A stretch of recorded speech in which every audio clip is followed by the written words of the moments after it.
मरेगा घंटे हो गया बोल दे आइए यू सब मर गए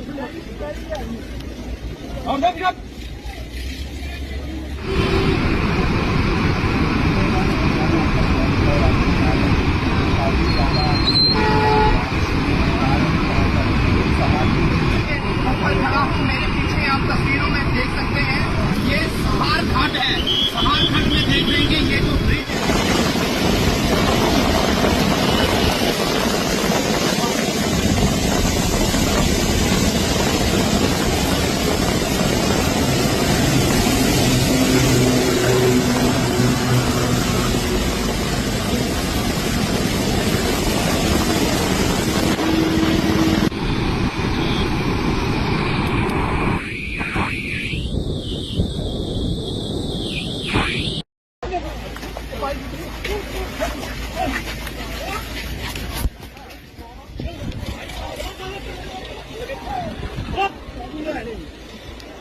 मरेगा